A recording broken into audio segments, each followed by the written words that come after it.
main reason was that I love people. I've worked in and around people all the time. I love to see people grow. Most of my successes have come when I've allowed people to grow and empowered them to make decisions and to grow themselves. So that was one of the main reasons. I think the other main reason is that I love business. I'm quite an entrepreneur. I'm very entrepreneurial in my thoughts, very driven, very out there, and looking to always test boundaries, gain more knowledge, keep improving myself.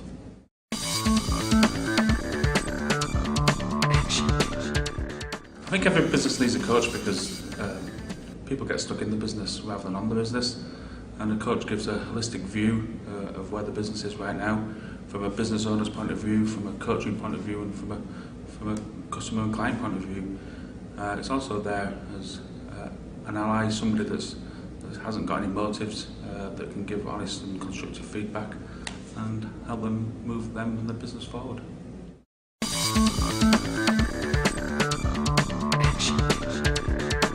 best thing I love about coaching business owners is the results that they get and the empowerment that they receive and how quickly they can turn themselves around, working on the be as well as the do. I love to see them get results. Like, it's a great experience when a client rings you up and says that they've had a fantastic result just from a half an hour chat that you've had with them that week. So that's what I love best about their business coaching. I also really enjoy the fact that you learn just as much from coaching business owners as they learn from you. So it's a win-win situation.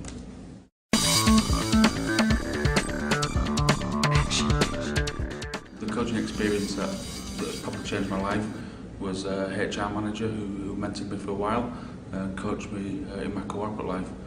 And he introduced me to Franklin Covey and also made me really look at myself, look at where I was and what I needed to do to change.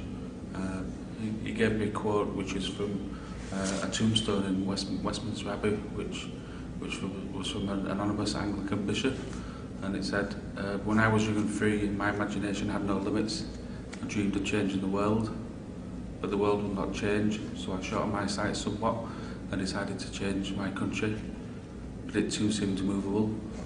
Then in one last desperate attempt, I decided to change my friends, family and colleagues, those closest to me, but alas, they would have none of it. And now, as I lie on my deathbed, I suddenly realise, if only I changed myself first, then from the inspiration that I got from my family, maybe I could have changed my country and who knows, the world." I think that was very powerful to me and really made me think and look at my life and what I needed to change, look at the values that I was living, and that really inspired me to really stretch and develop myself.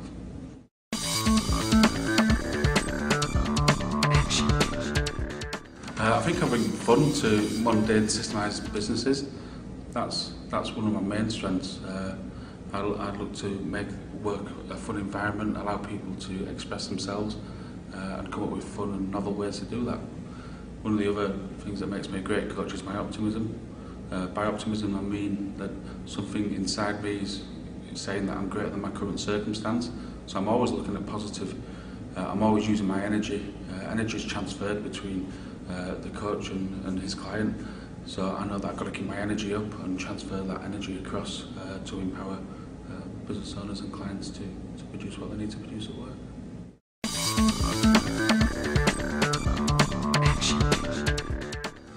The thing that I think that most business owners get results of is not actually what they came into business coaching for. We have a slide called Be, Do and Have.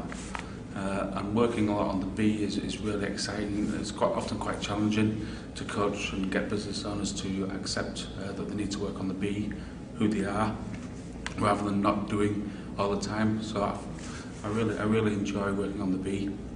And also connected to that is the identity iceberg. So it's getting business owners to understand why they're demonstrating the behaviours that they are, and really peeling away the onion and finding out why they truly have those values, beliefs, skills and identity, and how their environment is currently affecting their performance. So those are the two things that I really enjoy working with business owners in.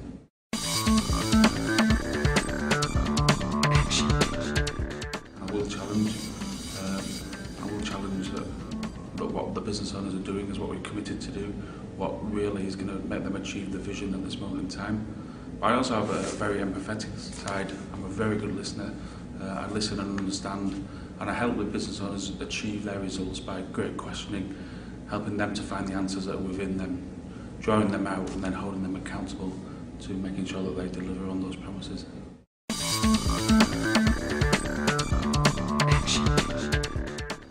I think you should get me to become your coach because I'm successful, and the reason why I'm successful is I'm full of energy and a willingness to learn, which I think are two great qualities to have.